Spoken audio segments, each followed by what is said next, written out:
Bienvenue sur la Minute Zinzinu, un podcast où on écoute poètes et poétesses nous raconter leurs liens avec la poésie et nous présenter leur dernier ouvrage. Aujourd'hui, Marc Mehdi Aïtali qui est avec nous. Bonjour Louise. Bonjour. Et donc, c'est le 4e et dernier épisode avec Marc, où cette fois-ci, on vous emmène dans un épisode lecture, puisque Marc va nous parler de ses lectures et nous lire les poésies qui l'ont marqué ou qu'il a envie de nous partager aujourd'hui. Donc, je lui laisse la parole.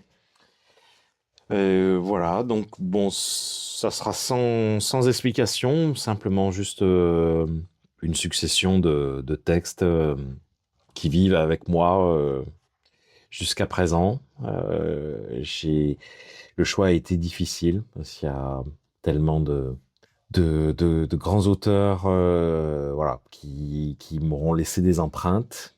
Mais bon, j'ai essayé de me limiter à 4 ou 5. Voilà, 5. Et je vais comme 5 auteurs pour 5 nous auteurs, accompagner voilà. à cet épisode. Voilà, je vais vous lire donc 2 extraits de ce recueil un petit peu qui m'a amené au poème. Découvert chez ma grand-mère, voilà, L'amour dit-on de Lucien Engelmager. Donc qui est un recueil paru, je pense, dans les années 80, et qui est un auteur vraiment méconnu. Et si vous voulez l'histoire de comment Marc est tombé sur cet auteur, eh bien c'est au premier épisode du podcast que nous vous invitons à écouter. Merci Louise. Justification. Tu es ma justification. La mer s'endort, accoudée à son reflet. Babil incessant, de l'été qui s'approche, déboisant le soleil, de ses ombres familières. Justification. L'amour met son pas dans l'eau, dans le fluide du ruisseau, et l'antenne craquelée, de morse et de tour, accroche dans l'espace l'intime de l'espace. Nous sommes prévenus. Il fait bon, il fait beau. Il nous faut garder tout et donner davantage. Justification. Un fouillis maladroit, inconfortable malaise, accompagne ma route et ma sérénité. J'exige de ta main tous les doigts sans chemin, sans litière, sans même un pied de nez. Justification. Nous élevons pour l'homme son enfance maladroite, son petit bonheur impiet, son innocence telle que la vertu mouvante s'en ira d'un bon pas réparer l'oublieux. Justification. Le reflet de la mer a réveillé le sort, a révélé miroir à regarder. Une seule étoile pensive, levée tôt par hasard, éclate en un sanglot de lumière et repart. Tiens, me dit mon rêve, je n'ai plus faim. Espoir. Et un second extrait qui s'appelle Notre dynamique et ceux qui sont. Contre le mensonge, l'artificiel, à la vertu fidèle de l'amour, à toi qui reconnais la prière de l'aile, à mes enfants debout, à ceux qui sont ma joie dans la bouche du cœur, tous ces mots entre pages et ce combat vainqueur. Je vous propose à présent la lecture de Songe, le poème qui ouvre le premier recueil publié de Pierre-Jean Jouve, qui s'intitule Les Noces. Un recueil publié, je crois, à la fin des années 20. Songe un peu au soleil de ta jeunesse, celui qui brillait quand tu avais 10 ans. Étonnement, te souviens-tu du soleil de ta jeunesse? Si tu fixes bien tes yeux, si tu les rétrécis, tu peux encore l'apercevoir, Il était rose, il occupait la moitié du ciel. Tu pouvais, toi, le regarder en face. Étonnement, mais quoi, c'était si naturel. Il avait une couleur, il avait une danse, il avait un désir, il avait une chaleur, une facilité extraordinaire. Il t'aimait. Tout cela que parfois, au milieu de ton âge, et courant dans le train le long des forêts au matin, tu as cru imaginer en toi-même.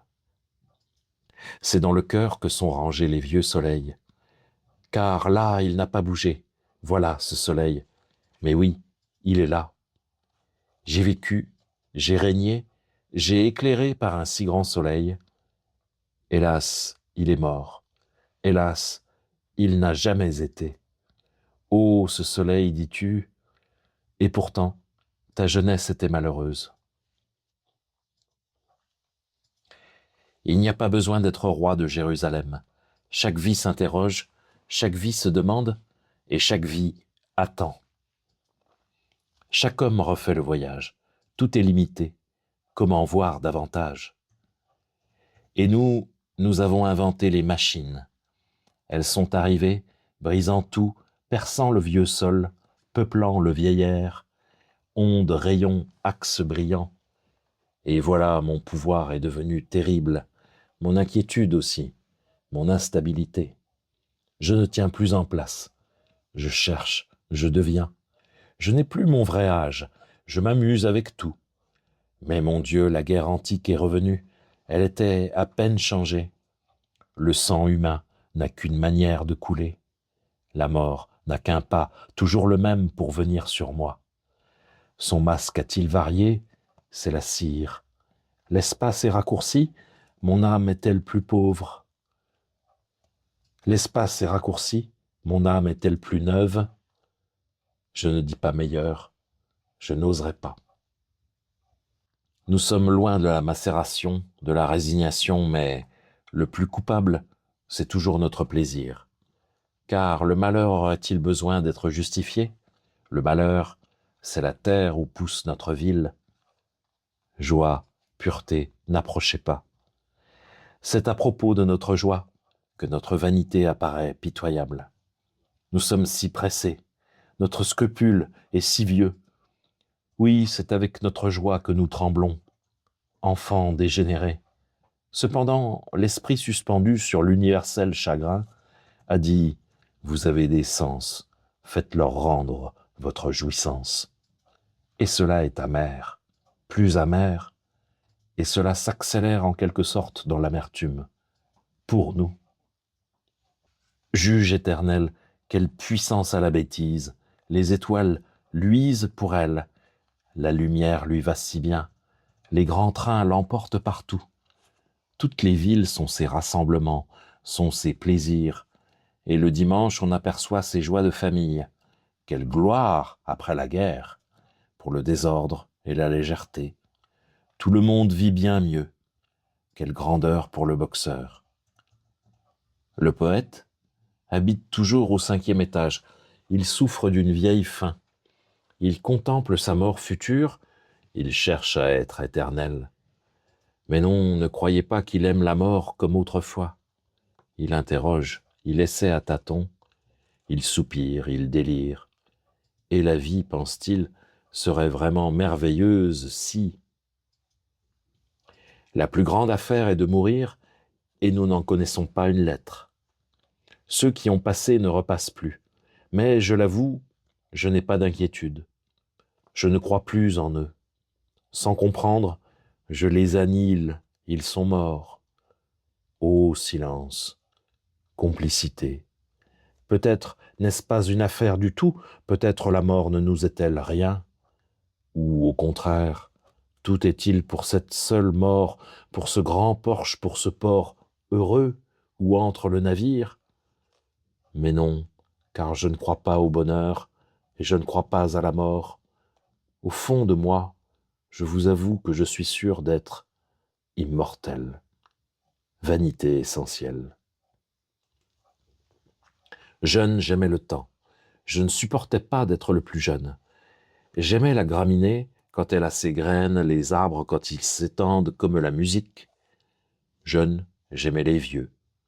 À présent, je penche avec mon ombre sur l'autre versant, celui qui descend. Je ne sais plus, j'ai goûté plusieurs temps. Peut-être avec la vieillesse viendra le calme. Combien l'homme a de mépris pour cette bouche qu'il adore.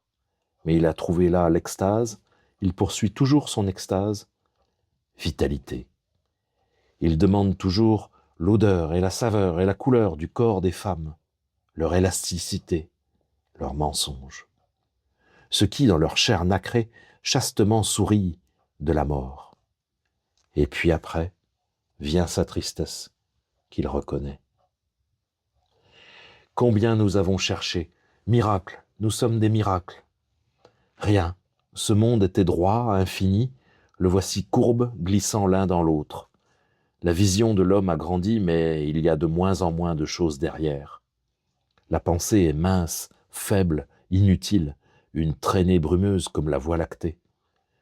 Tandis que le monde est matériel, est étendu, est effrayant et véritable, comme la paroi de l'enfer. La pensée sourit parce que peut-être elle va mourir.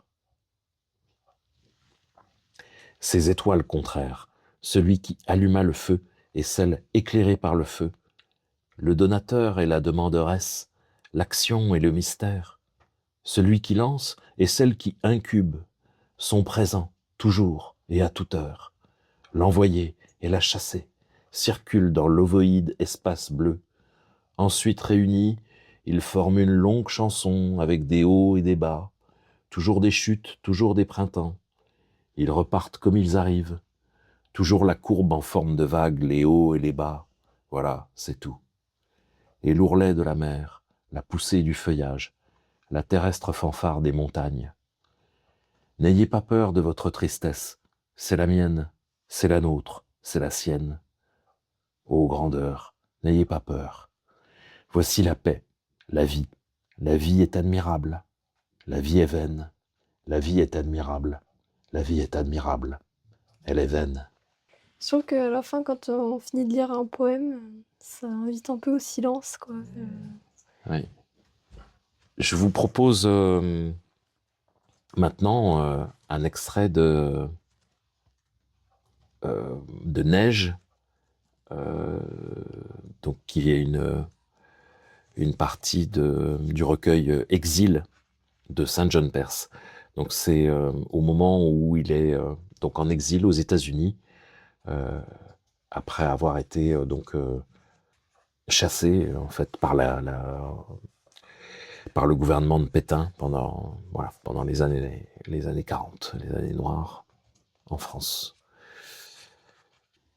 Et puis vinrent les neiges, les premières neiges de l'absence, sur les grands laits tissés du songe et du réel. Et toute peine remise aux hommes de mémoire, il y eut une fraîcheur de linge à nos tempes. Et ce fut au matin, sous le sel gris de l'aube, un peu avant la 6e heure, comme en un havre de fortune, un lieu de grâce et de merci, où licencier l'essaim des grandes odes du silence. Et toute la nuit, à notre insu, sous ce haut fait de plumes, portant très hauts vestiges et charges d'âme, les hautes villes de Pierre-Ponce forées d'insectes lumineux n'avaient cessé de croître et d'exceller dans l'oubli de leur poids. Et cela seul en surent quelque chose dont la mémoire est incertaine et le récit est aberrant. La part que prit l'esprit à ces choses insignes, nous l'ignorons. Nul n'a surpris, nul n'a connu, au plus haut front de pierre, le premier affleurement de cette heure soyeuse, le premier attouchement de cette chose fragile et très futile, comme un frôlement de cils. Sur les revêtements de bronze et sur les élancements d'acier chromé, sur les moellons de sourde porcelaine et sur les tuiles de gros verre, sur la fusée de marbre noir et sur l'éperon de métal blanc, nul n'a surpris, nul n'a terni cette buée d'un souffle à sa naissance, comme la première transe d'une lame mise à nu. Il neigeait, et voici, nous en dirons merveille, l'aube muette dans sa plume, comme une grande chouette fabuleuse, en proie au souffle de l'esprit, enflait son corps de dahlias blancs. Et de tous les côtés, il nous était prodige et fête. Et le salut soit sur la face des terrasses, où l'architecte l'autre été nous a montré des œufs d'engoulevent. Et je vais terminer par... Donc je vais vous lire Le moteur blanc, pris donc, du recueil Dans la chaleur vacante d'André Dubouchet. Un recueil paru au début des années 60, 1961 exactement. André Dubouchet, Le moteur blanc. J'ai vite enlevé cette espèce de pansement arbitraire. Je me suis retrouvé libre et sans espoir. Comme un fagot ou une pierre, je rayonne avec la chaleur de la pierre, qui ressemble à du froid contre le corps du champ. Mais je connais la chaleur et le froid, la membrure du feu, le feu dont je vois la tête, les membres blancs. Le feu perce en plusieurs points le côté sourd du ciel, le côté que je n'avais jamais vu. Le ciel qui se hisse un peu au-dessus de la terre, le front noir. Je ne sais pas si je suis ici ou là, dans l'air ou dans l'ornière. Ce sont des morceaux d'air que je foule comme des mottes. Ma vie s'arrête avec le mur ou se met en marche là où le mur s'arrête, au ciel éclaté. Je ne cesse pas. Mon récit sera la branche noire qui fait un coude dans le ciel. Ici, il ouvre sa bouche blanche. Là, il se défend sur toute la ligne avec ses arbres retranchés, ses êtres noirs.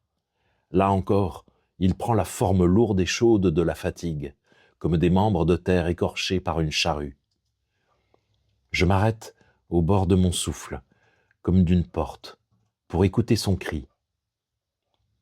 Ici, dehors, il y a sur nous une main, un océan lourd et froid, comme si on accompagnait les pierres. Je sors dans la chambre, comme si j'étais dehors, parmi des meubles immobiles, dans la chaleur qui tremble, toute seule, hors de son feu.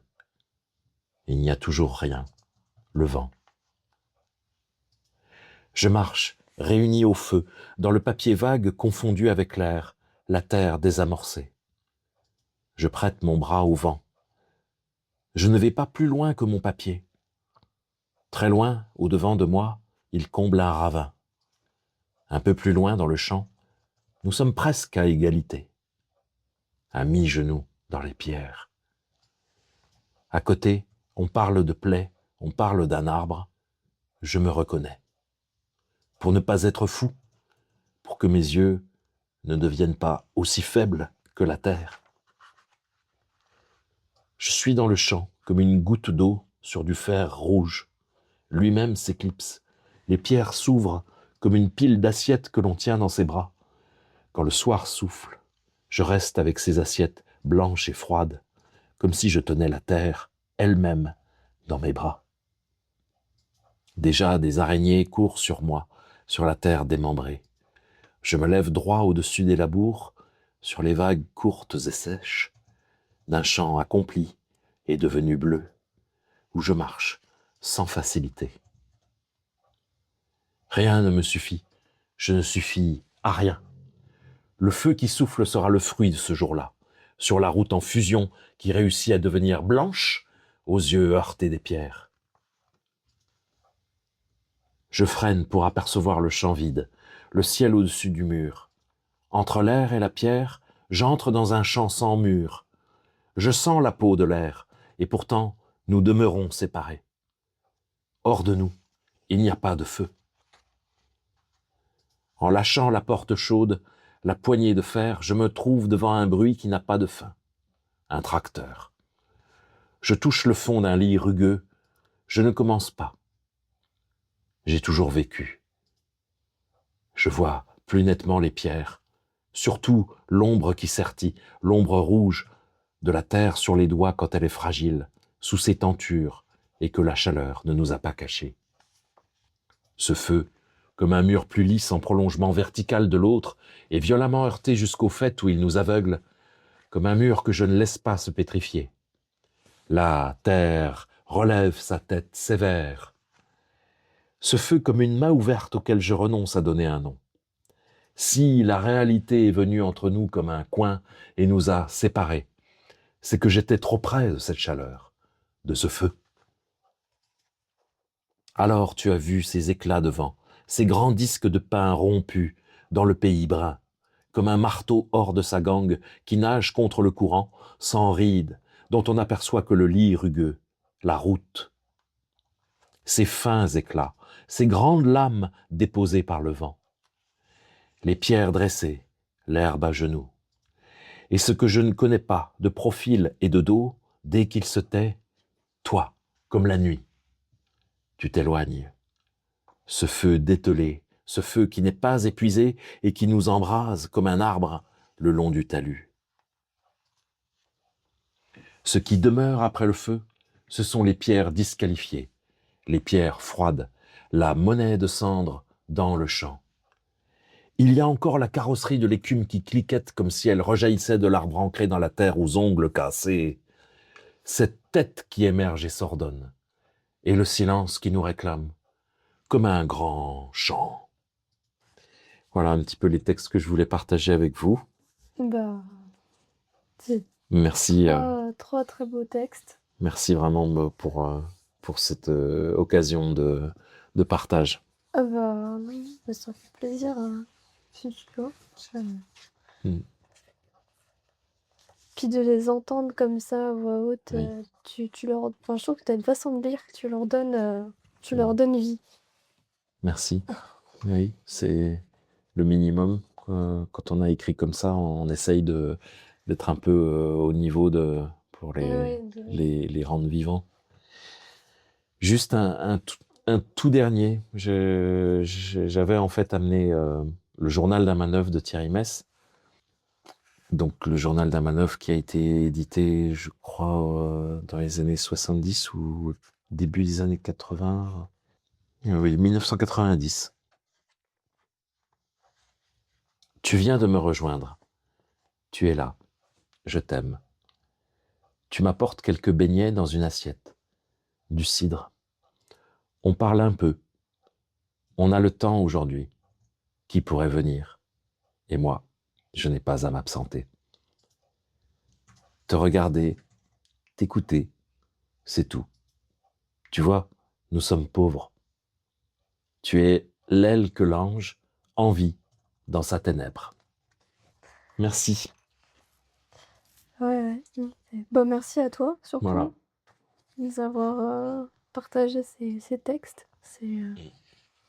C'est rare d'avoir accès comme Oui. ça à la lecture de poésie Oui. comme ça. Donc, Oui. c'est un moment qu'on savoure. Et alors, je tiens à mon mot de la fin. Ah, mais Quel est parce qu'il y ton a un mot de la fin. signe, oui, quel est D'accord. ton signe de ponctuation préféré? Ah. Pas besoin d'expliquer. Ah. Juste, ouais. Et je crois que je n'en ai pas. Par contre, je tiens à la ponctuation. Voilà. Et donc, non, j'ai pas de signe particulier. Non, juste, je trouve que la ponctuation apporte une strate de signification aussi qui a son intérêt et aussi permet de nuancer justement pour les besoins de la lecture à voix haute, Oui. justement. Oui, tout à fait. Elle joue un peu ce rôle d'indicateur dans une partition, entre guillemets, voilà, auquel je tiens. Et ben, merci. Merci Voilà. pour le mot de la fin. Ou alors, ça sera les points de suspension. Les Allez, points de allez, suspension. s'il faut vraiment, voilà, ça sera le point de suspension à suivre. Ça marche. Bah, merci beaucoup, Je t'en Marc. prie. Et ça conclut, donc cet épisode Ouais. conclut la série de 4 épisodes à retrouver sur toutes les plateformes pour écouter notre podcast La Minute Insinule avec Marc Mehdi à Italie. Merci Louise et Géraldine. Merci de nous avoir écoutés. C'était La Minute Zinzinule. Interview de Louise Dubois, montage de Géraldine Dubois, musique de Claire Rothenbourg.